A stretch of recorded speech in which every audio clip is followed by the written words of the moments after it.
Boa tarde, seja bem-vindo ao programa Eclésia de quinta-feira que junta o passado e o presente da Igreja Católica. No próximo domingo, a Catedral de Bragança acolhe a ordenação episcopal do novo bispo da Diocese. Com apenas 44 anos, Dom José Manuel Cordeiro é o mais jovem bispo português e vai trabalhar numa diocese que já conhece, pois ali nasceu e realizou o seu percurso formativo. Os seus 44 anos fazem deste homem o bispo mais jovem na Igreja em Portugal. A 3 dias da sua ordenação episcopal, Dom José Manuel Cordeiro não encara a sua nova missão de rosto cinzento pelo peso da responsabilidade, mas com um sorriso pela alegria de poder servir a Igreja desta forma e nas terras onde nasceu. A região e a realidade da Diocese de Bragança-Miranda já por si só é desafiante. Não só como território, é a quinta maior do país, 6.000 km², a conjuntura e o contexto em que vivemos, mas os desafios não queria assumi-los sozinho, mas em primeiro lugar com o presbitério, e é isso que irei fazer. A minha primeira atitude é a de escuta desta mesma realidade das pessoas, e também de uma maior atualização da mesma, porque são 12 anos fora, embora viesse nas férias, mas é diferente vir em ambiente de férias e estar aqui no seu cotidiano. E depois, conjuntamente com o presbitério, delinear a prioridade ou as prioridades para esta mesma realidade cultural e pastoral. Assume esta missão num momento em que já não é possível a elaboração de um plano pastoral mais exaustivo, mas encara o facto na sua vertente positiva. O próximo ano será de escuta e de estudo, vivido ao ritmo do ano litúrgico. Não como um mero calendário, mas com o aprofundamento dos mistérios de Cristo, e isto dá-nos também a oportunidade de ter um ano para reflexão nos diversos setores da vida pastoral da Diocese. Já a partir de hoje da ordenação, gostaria de anunciar isso mesmo em relação ao presbitério, em primeiro lugar, porque são os primeiros e indispensáveis colaboradores para juntos esboçarmos essas tais prioridades para a realidade, mas num contacto muito direto com as pessoas, com as instituições, não só dentro da Igreja, mas como fora da Igreja, para que seja um projeto conjunto e que essa colaboração recíproca possam trazer esse tal desenvolvimento e essa tal civilização do amor que auguramos desde sempre e que a novidade do Evangelho a todos deve renovar no mais íntimo do nosso coração. Entretanto, nas ruas de Bragança domina a esperança e a expectativa no trabalho do novo bispo. Que faça alguma coisa, será que chama a juventude para a Igreja e conquista a gente, porque o que estava cá era assim um bocadinho meu cilhudo, não dava assim muito para a gente. O Rafael, falou-se muito dele quando veio para cá, mas depois já era simpático. E agora este já estava também, já estamos velhotes. Este agora é muito jovem, tem só 44 anos, tem muita esperança nele. Pois eu também já, porque o cantar já não darei cá muito tempo, porque já tenho muito generíssima. Mas que faça muita coisa e que siga a religião dele, que se deixe vencer e que nós Senhor o ajude. Ele dê muita força para não se deixar às vezes iludir por muitas coisas, porque é muito jovem. Em princípio é um jovem, deve trazer ideias novas, deve ser bom para a Igreja e para a região. Portanto, também para tocar os mais novos, os mais jovens para a Igreja. Penso que sim. Penso que sim, que a juventude deve trazer ideias novas, deve trazer alguma coisa nova que seja importante para a nossa região e para a Igreja. Se é uma pessoa jovem, logo em princípio dará outro caráter de mais jovem, porque os padres estão a ficar com muita idade, não é?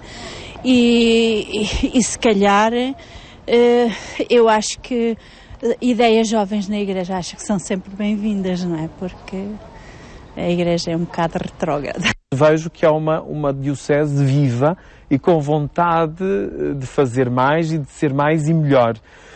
E isso entusiasma, isso me dava uma grande coragem e esperança e depois também, certamente, muita paciência na realização daquilo que são os nossos sonhos, que não são apenas meus, mas que, como disse, com as várias estruturas pastorais e, em primeiro lugar, com o presbitério,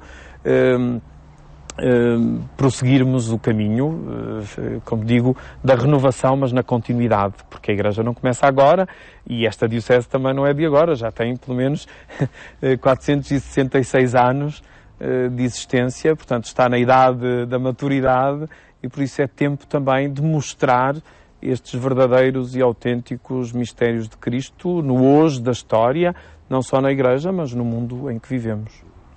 Dom José Manuel Cordeiro será ordenado bispo no domingo pelas 15 horas na Catedral de Bragança. E domingo de manhã o programa 70x7 estará em Bragança para olhar para as características desta diocese. Pensar uma estratégia de desenvolvimento para Portugal que dê prioridade ao emprego, à redução da pobreza e ao desenvolvimento. É este um dos objetivos que reúne amanhã na Gulbenkian inúmeros economistas e especialistas de outras ciências sociais numa conferência promovida pela rede Economia com Futuro. Nós temos uma economia monolítica, uma economia que está assente, fundamentalmente, numa lógica de maximização do lucro e até, nos tempos mais recentes, na especulação sobre o dinheiro. E nós precisamos de encontrar uma outra visão da ciência, da própria ciência económica, que permita uma leitura mais acertada e mais crítica, mais abrangente do que é a economia real, mas também que permita oferecer caminhos novos para fazer face àquilo que nós hoje verificamos que são grandes disfuncionalidades da maneira como o sistema económico está a funcionar. Nós temos uma economia em Portugal, por exemplo, que não cria emprego, pelo contrário, cria desemprego, ao arrepio do que seria um fim desejável de toda a economia real, que era proporcionar a todos os que procuram trabalho oportunidades de encontrar trabalho que os realize pessoalmente, que seja contributo válido para a sociedade e que mereça uma retribuição conveniente.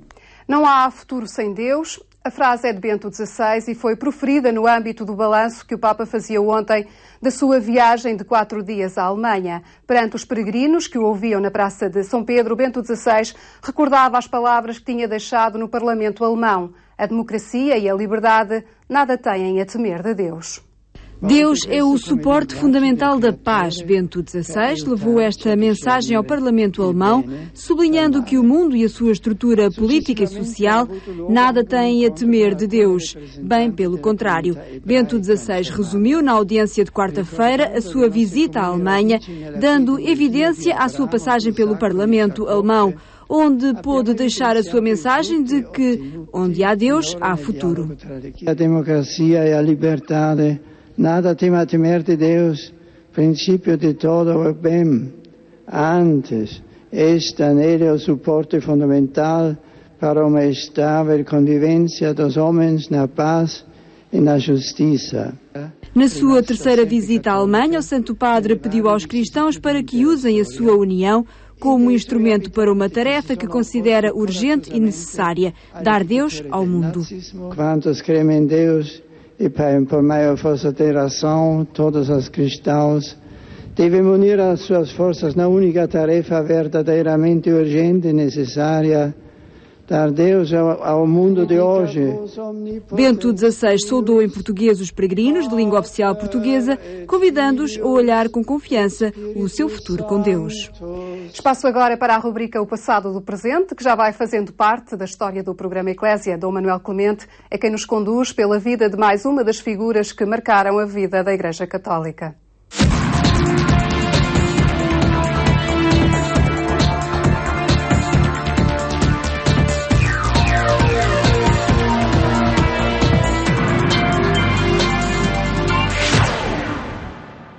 O encontro dos jovens em Madrid, o encontro de jovens de todo o mundo com o Papa Bento XVI, o contexto de início de ano escolar, de ano de atividades também na pastoral das diversas comunidades, leva-nos a apresentar nesta rubrica O Passado do Presente, a história de uma vida de Pedro Jorge Frassati. E como sempre, com Dom Manuel Clemente, cumprimento. Boa tarde, Paulo. Obrigado por estar uma vez mais connosco, evocando esta história que é uma história do encontro da Igreja com os jovens também. Com os jovens, exatamente. E nunca se faz em geral. E é isto que eu tenho trazido e insistido, não só nesta série de programas, mas já noutros, da nossa longa conversa, já desde 98, e o nosso programa já vai em 13 anos. E muitas vezes estas temáticas são tratadas e são aprofundadas a partir de testemunhos concretos.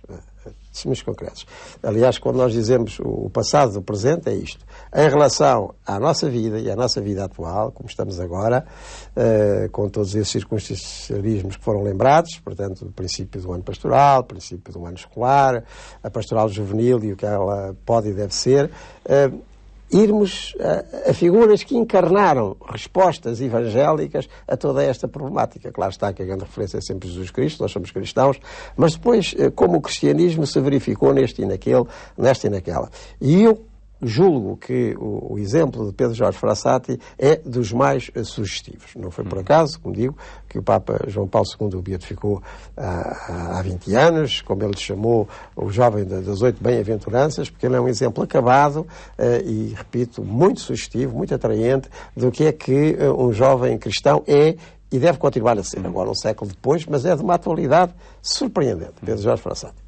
Já vimos alguns traços da infância. Alguns traços da infância, depois da escolha profissional. E hoje um outro traço extremamente marcante, que está sempre nele desde a infância, como vimos no primeiro programa, que é o do amor aos pobres, o amor concreto aos pobres. Um amor que se torna solidário, que se torna próximo com os pobres. E isto porquê? Porque em Pedro Jorge é indispensável essa faceta, digamos assim, caritativa, autêntica de Pedro Jorge é flagrante para quem se aproxima da sua vida, mas porque é muito importante na pastoral de adolescentes e de jovens e, digamos, na iniciação cristã. Está na chamada pastoral, como é o caso da minha pessoa e tantos outros e outras, que têm esses encargos na Igreja, de acompanhar a vida dos cristãos e, concretamente, a iniciação cristã. Enfim, o caso dos catequistas, é constante esta reflexão, a saber, a iniciação cristã existe quando as pessoas são iniciadas nas duas dimensões essenciais da vida de Cristo.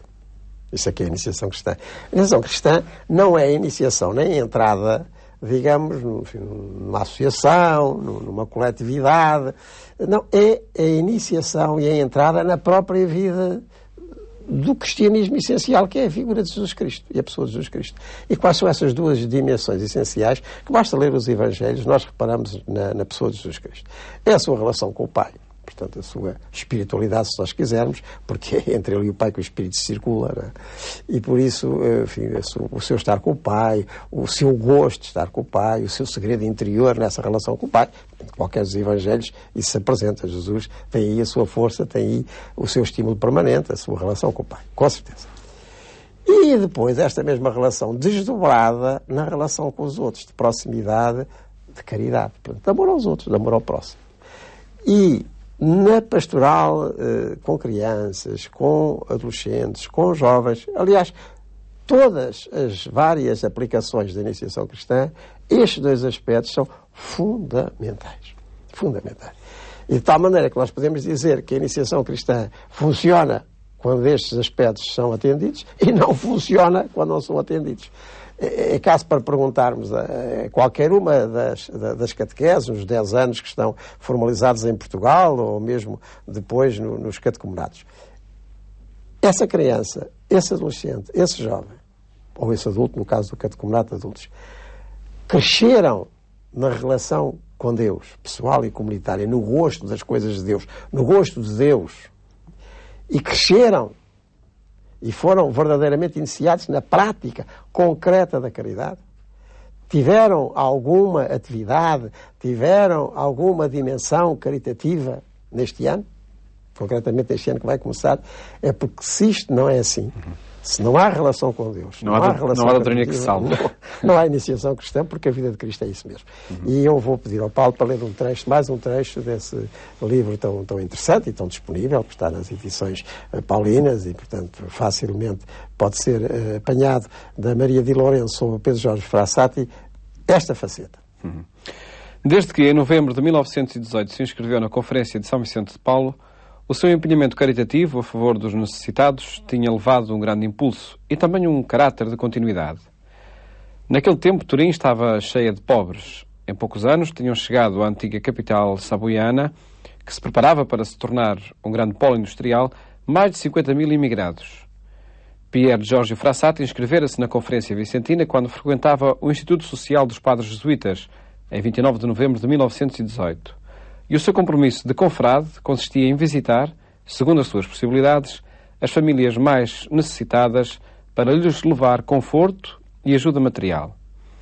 Ia à casa delas, geralmente de manhã, antes das aulas da universidade, ou então, ao fim da tarde e à noite, carregado de pacotes, vencendo, com a caridade, a repugnância instintiva por causa do mau cheiro dos tugúrios.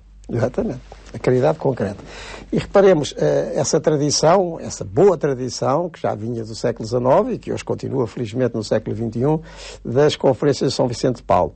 E uma conferência juvenil, que é algo que hoje devemos levar muito a sério, ou seja, que este movimento vicentino das conferências de São Vicente de Paulo também ganhe muito protagonismo juvenil. Porque isto, repito, faz muito bem, faz parte da iniciação cristã. E não é por acaso, porque as conferências de São Vicente de Paulo, quando nos anos 20 e 30 do século XIX começaram em Paris, começaram num ambiente semelhante a este que depois se vive em Turim no princípio do século XX e que se vive hoje em tantas cidades, vilas e aldeias do nosso país. Ou seja, gente que vem e que vem à procura de trabalho, que vem à procura, enfim, de subsistência, que não a encontra logo ou muito deficientemente a encontra, cujas famílias têm muita dificuldade de subsistência, enfim, tudo isto é uma extraordinária atualidade, mas foi isto que motivou Frederico Ozanam, outro bem-aventurado, ainda também um jovem universitário, professor universitário em Paris nos anos 20 e 30 do século XIX, com outros estudantes universitários, irem ao encontro dos pobres onde a pobreza realmente se verificava. Não é ficar de fora ou então a fazer grandes formalizações de sistemas sociais para resolver o problema da pobreza. É ir lá. É o contacto concreto, é a visita.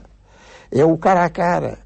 E Pedro Jorge, como digo, é um menino rico, filho de famílias ricas, mas sai de casa, da sua casa, e vai aos tais tugúrios, como diz a Maria de Lourenço, dos pobres, mesmo que isso lhe causasse repugnância, porque estão lá pessoas. E as pessoas essas não lhe causavam repugnância nenhuma. Pelo contrário. E ir lá, no concreto, foi isso que Frederico Ozanam fez com os jovens universitários de Paris nos anos 20, 30 do século XIX e seguintes, e depois, enfim, tanto irradiou nessas conferências de São Vicente de Paulo, inspiradas nessa grande figura do século XVII francês, que foi São Vicente de Paulo, e agora o faz o Pedro Jorge Frassati. Portanto, ele está aí com 17, 18, 19 anos, inscreve-se nas conferências de São Vicente de Paulo e será, enquanto viver, um vicentino prático, digamos, constante, praticamente e diário. Porque este compromisso concreto, com pessoas concretas que se atendem, cujos nomes se conhecem, não são os pobres, é este, aquele, aquela, esta família, este caso concreto, o ir lá. Isto é muito importante. Este compromisso com a pobreza, no sentido de a superar, de a ultrapassar pela proximidade, pela caridade, no sentido mais bonito e mais preenchido que a palavra tem no Novo Testamento, isto é fundamental. E Pedro Jorge será fiel a isso toda a sua vida. Nós veremos mesmo até à sua morte, que acontecerá, aliás, em parte, talvez por causa disso e por doenças infecciosas que apanhou, e uma, sobretudo, que matou. Mas porque ele levava com uma alegria. Os testemunhos são muitos da chegada do Pedro Jorge, com aqueles caixotes em que ele levava o que era preciso, o que ele conseguia arranjar com os outros confrades a esses locais onde a pobreza era mais gritante, e depois o conforto humano e espiritual que também dava pela sua própria presença, pois estava cheio desse Espírito de Jesus Cristo, que é um espírito de caridade e de proximidade. Isso é muito marcante em Pedro Jorge. Num ambiente, de alguma forma, frágil, por causa da presença de muitos imigrados. Pois, não é? porque Turim, nessa altura, como aconteceu em geral no norte da Itália, mas muito particularmente em Turim, lembremos da Fiat, não é? A fábrica italiana dos automóveis de Turim vai aparecer nessa altura e depois, era um polo de atração de muitas famílias que vinham, sobretudo, do centro e do sul de Itália. E isso, enfim, alterou profundamente as condições de vida naquela cidade piemontesa, tinha sido a sede do reino do Piemonte no século XIX, por Turim, aquele ambiente aristocrático, burguês, liberal que tinha, e que agora vai ser, digamos, transtornado e modificado por estas levas constantes de gente que vem repito, e sobretudo o sul de Itália, à procura de trabalho de subsistência, mas que muitas vezes não encontra essas condições. Encontrará trabalho, mas em que condições? E com que horários? E depois com que habitação? E com que saúde ou falta dela? Com que proteção? Sobretudo desproteção para os seus filhos, não é? E então encontra respostas concretas. E o caso de Pedro Jorge era muito motivador, não só para ele, mas para outros colegas jovens vicentinos. Um aspecto muitíssimo a retomar nestes termos do século XXI na nossa pastoral juvenil. Nós retomaremos, por certo, já de hoje 8 dias, no nosso próximo encontro, nesta rubrica O Passado Presente, onde apresentamos este exemplo de vida que foi e continua a ser Pedro Jorge Frassati.